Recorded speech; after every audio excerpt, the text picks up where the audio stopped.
the eldest daughter. Hello and welcome to English Parlor. Today I bring you a story full of quiet pain, love, and hard choices. This story will help you learn simple English through real emotions and daily life. Listen carefully to the words, feel the story. Maybe you will see a part of yourself in it. Now let me tell you my story. My name is Rosa Ellen. I'm 35 years old and I work as a hospital receptionist. Every day I sit behind a desk, answer calls. I smile at patients. I help people fill forms. It is simple work, but I do it well. I always do my best. I always try to be calm, but inside I'm often tired. Feel tired. Feel very tired. I'm the oldest child in my family. I have 2 younger brothers and 1 younger sister. My parents moved to this country many years ago. They did not speak much English, so from a young age I became their voice. I translated for them. I spoke to teachers, doctors, and landlords. Filled out forms. Made calls.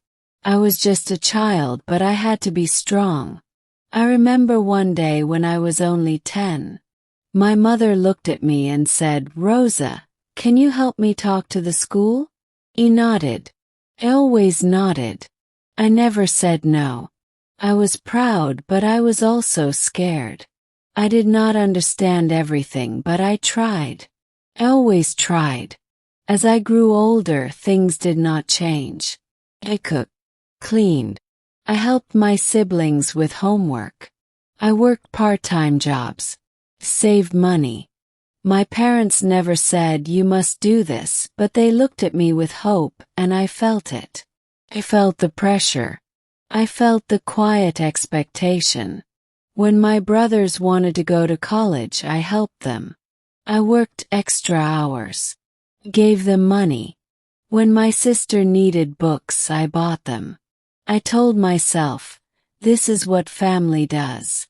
I told myself, this is love. But sometimes late at night I felt something else. I felt empty. I felt invisible. No one said thank you, not really. They just smiled and moved on. Became normal.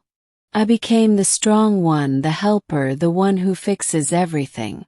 My life became a routine. Wake up, work, help family, sleep, repeat. Years passed like this. 1 year, then 5, then 10. I did not stop. I did not think about myself. I did not ask, what do I want? I was too busy asking, what do they need? Then one day something changed. It was a quiet afternoon at the hospital. I was checking emails when I saw a message. It was from a hospital in another city. I had applied for the job months ago. I almost forgot about it. My hands started to shake. I opened the email slowly. "Dear Rosa Ellen, we are happy to offer you the position." I stopped reading. My heart was beating fast. Very fast. I read it again. And again. It was real. They wanted me. They chose me. Felt something new. It was small, but it was strong. There was hope. This job was better. More money, more respect. New place. New life. For the first time I saw a future that was mine. Only mine. That night, I sat at the dinner table with my family. My mother was serving soup. My father was watching TV. My siblings were talking and laughing. It was a normal night. I looked at them. Felt nervous. My hands were cold. My voice was soft. "I got a job offer," I said. They all looked at me. "Where?" my brother asked. "In another city," I said. There was silence. A long silence. My mother frowned. "Another city," she said slowly. "Yes," I said. "It's a good job." My father turned off the TV. He looked at me confused. But who will help us? He asked. His words hit me hard. Very hard. I opened my mouth, but no words came out. And in that moment, I realized something I was not ready to face. I sat there looking at my family and I felt something heavy in my chest. My father's question stayed in the air. Who will help us? He did not ask if I was happy. He did not say congratulations. He only asked about help. I looked at my mother. She was quiet now. Her eyes were on the table. My brother stopped talking. My sister looked confused. No one smiled. No one said, "That is good, Rosa." Felt small. Felt sad. "It's a good chance," I said again, but my voice was weak. My older brother shook his head. "But you can find a job here too," he said. "Why go far?" "I want to try something new," I said. I tried to sound calm, but inside I was shaking. My mother finally spoke. "We need you here," she said softly. "You know we need you." Her words were gentle, but they hurt. I felt like I was 10 years old again. I felt like I had no choice. That night I could not sleep. I lay in bed and stared at the ceiling. My mind was loud. I thought about the job. I thought about my family. I thought about my life. Felt confused. Felt lost. Am I selfish? I whispered to myself. The next morning I went to work, but I could not focus. I made small mistakes. I forgot simple things. My coworker Leora looked at me and said, "Rosa, are you okay?" Smiled. But it was not real. "I'm fine," I said. But I was not fine. Days passed, and the house felt different. My family was quiet with me. They spoke less. When they did speak, it was about small things. No one talked about the job again. But I could feel it. The tension was there. It was cold. It was heavy. One evening my sister came to my room. She sat on my bed and looked at me. "Are you really going to leave?" she asked. I did not answer right away. I looked at her. She was still young. She looked worried. "I don't know," I said honestly. She frowned. "But we need you," she said. I felt my heart break a little. "You can do things too," I said softly. "You are strong." She shook her head. "Not like you." Her words stayed with me. "Not like you." I always heard that. Not like you. That night, I made a decision. I stopped talking about the job. I stopped checking the email. I stopped thinking about it. Or at least I tried. Days turned into weeks. I kept working. I kept helping at home. I went back to my old routine. Wake up. Work. Help family. Sleep. Repeat. But something inside me was different now. I felt it every day. A quiet voice inside me said, "This is not your life." But I pushed it away. I told myself, "Be strong. Be good. Be the daughter they need." One afternoon I received a call from the new hospital. I stepped outside to answer. "Hello, Rosa," the manager said. "We are waiting for your answer." My heart started to beat fast again. "Hey, I need more time," I said. There was a pause. "We understand," she said kindly. "But we cannot wait forever." "I know," I said. When I hung up, I felt pressure again. Strong pressure. Closed my eyes. Felt tired. So tired. That evening I sat alone in the kitchen. The house was quiet. I looked at my hands. They were shaking. "Why is this so hard?" I whispered. I thought about all the years. All the things I did. All the times I said yes.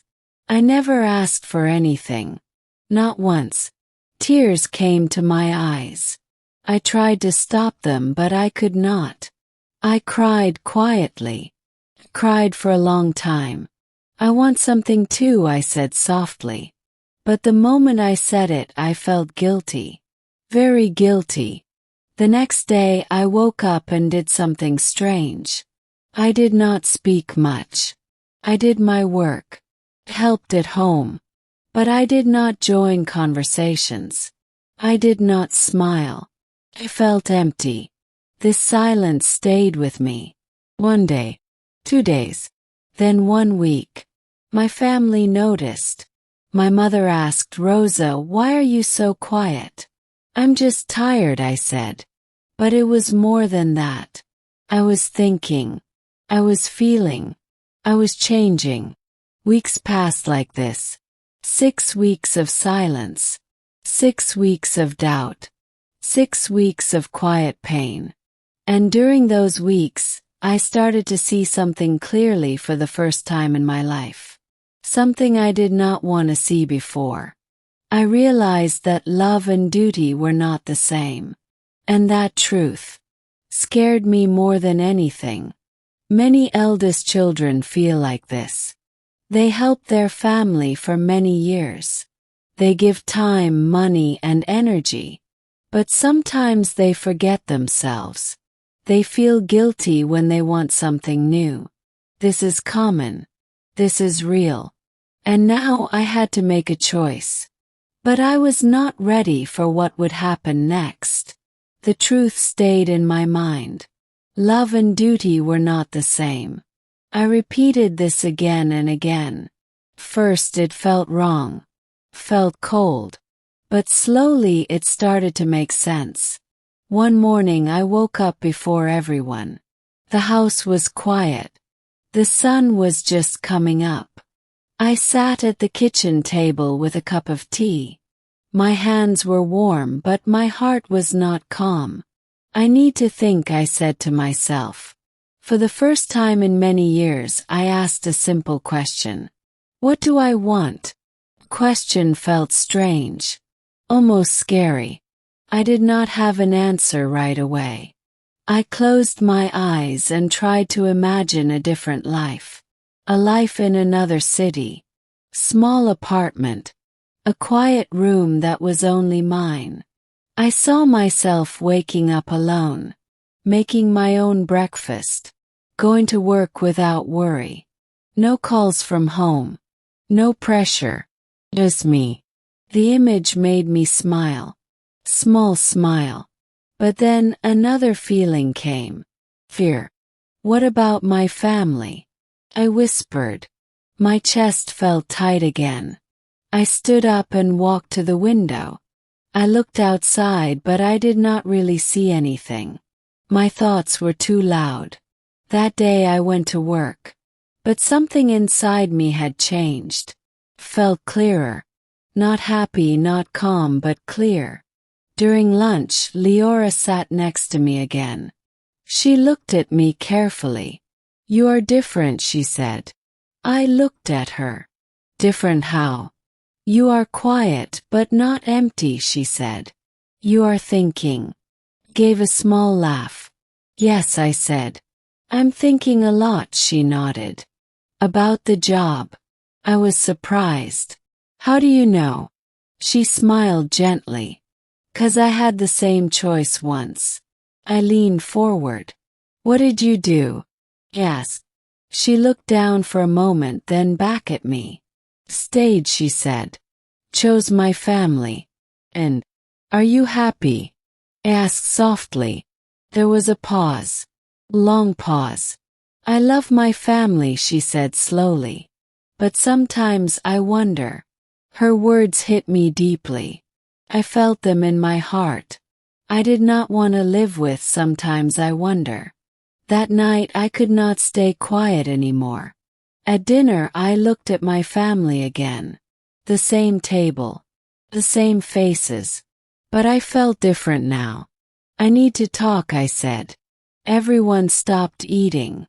My father looked serious. My mother looked worried. I have been thinking about the job, I continued. My voice was shaking, but I did not stop. And I want to take it. Silence filled the room again. But this time it felt stronger. Heavier. My brother put his spoon down. Rosa, be serious, he said. I am serious, I replied. My mother's eyes filled with tears. Why? She asked. Are we not enough for you? Her words cut me deeply. That's not true, I said quickly. Love you. I love all of you. Then why leave? My father asked. I took a deep breath.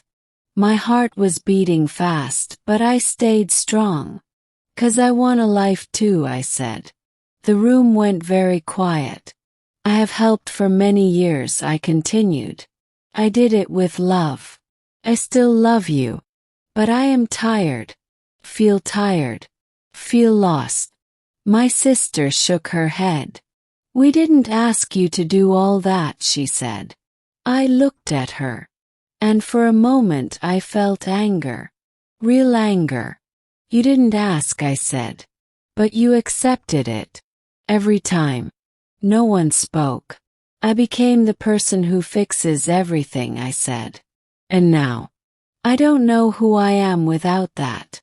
Tears fell from my eyes, but I did not stop. I am not leaving because I don't love you, I said. I am leaving because I need to find myself.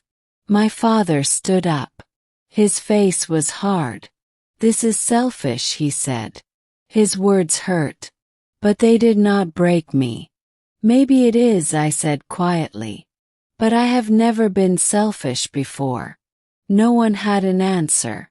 That night everything changed. The house felt cold. My family did not speak to me. Days passed, and the silence became stronger than before. But inside me something was finally clear. I sent the email. I accept the job offer. When I pressed send, my hands were shaking. My eyes were full of tears. But my heart felt light. For the first time in my life, I made a choice for myself. And I knew there was no going back. The days after I sent the email were very quiet. No one in my family spoke about my decision. We lived in the same house, but it did not feel like home. Felt cold. Felt distant. I woke up, went to work, came back and stayed in my room. Packed slowly. One shirt, one book, one memory at a time. My mother stopped asking me to help in the kitchen. My father did not look at me. My brothers spoke to each other, but not to me. My sister watched me with sad eyes, but she said nothing. One night, I stood in my room with a small suitcase. I looked around. This was the place where I grew up. The place where I learned to be strong. The place where I forgot myself. I touched the wall softly. I will miss this, I whispered. But I also knew I had to leave. The morning of my flight came too fast. I woke up early. The sky was still dark. My hands were shaking again. I walked to the kitchen. My mother was there making tea. We looked at each other. For a moment no one spoke. I'm leaving today, I said softly. She nodded, but her eyes filled with tears. I know, she said. I waited. I hoped she would say more. I hoped she would say, I understand. But she did not. I will call you, I said. She nodded again. Be safe, she replied. Her voice was quiet. It was not warm, but it was not cold. It was something in between. My father stayed in the living room. He did not come to the door. My brothers were still asleep. Only my sister walked with me outside. She hugged me tightly. I'm scared, she said. I know, I whispered. Me too. Will you come back? She asked. Pause. I did not have a clear answer. I will visit, I said. She nodded, but I could feel her sadness. Taxi arrived. Put my bag inside.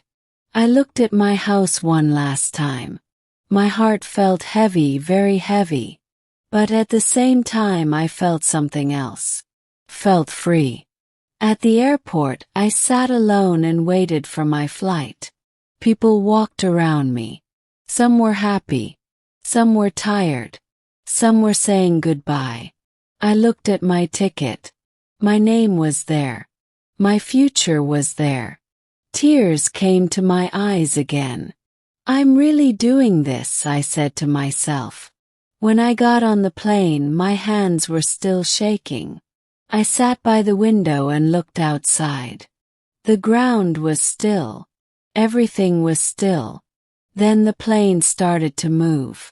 Slowly at first, then faster. My heart was beating fast. Felt fear. Felt sadness. Felt love. I felt everything at once. As the plane went up, I looked down at the city. My city. My home. I love you, I whispered. And then I closed my eyes. I did not know what would happen next. I did not know if my family would forgive me. I did not know if I made the right choice. But I knew one thing. This time I chose myself. And that was enough. Moral lesson of the story. Sometimes love and duty feel the same. But they are not always the same. Love is a choice. Duty can feel like pressure. When we only follow duty, we can forget our own needs. We can feel tired and lost. This story shows that helping family is good. But we must also care for ourselves. If we never choose our own path, we may feel regret in the future. It is not wrong to want your own life. It is not wrong to grow and change. People may not understand at first. They may feel hurt or confused. But that does not mean you are wrong. True love can grow even with distance. Sometimes the hardest choice is the most honest one. And sometimes, choosing yourself is not selfish. It is necessary. Now it is time to learn English with this story. Many learners make small mistakes when they talk about feelings and past actions. Let's fix some common mistakes. First, many people say, I am very tired. This is not correct. You should say, I am very tired. The word tired is an adjective. Describes your feeling. Another mistake is saying, I did a decision. This is wrong. In English we say, I made a decision. The verb is made, not do. Some learners also say, I very love my family. This is not natural. You should say, I love my family very much. The word order is important. Another common mistake is, I didn't know. This is incorrect. You should say, I didn't know. After did, we use the base form of the verb. Also, avoid saying she doesn't understand. The correct form is she doesn't understand. For he, she, and it we use doesn't. One more example, I am agreed. This is wrong. You should say I agree. Agree is a verb, not an adjective. Try to practice these correct forms every day. Speak slowly. Repeat sentences. Listen carefully. Small corrections can make your English clear and natural. Now it is time to learn vocabulary from the story. Sacrifice means to give up something important for others.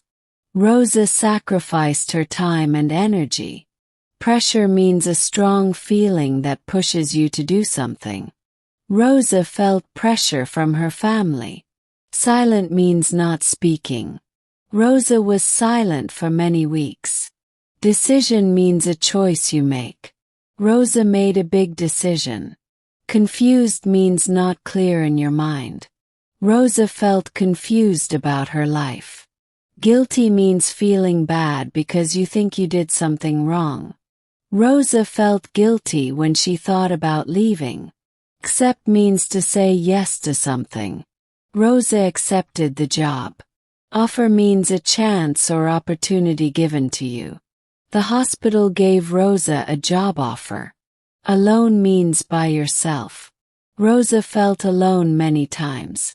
Freedom means the power to choose your own life. Rosa felt freedom at the end.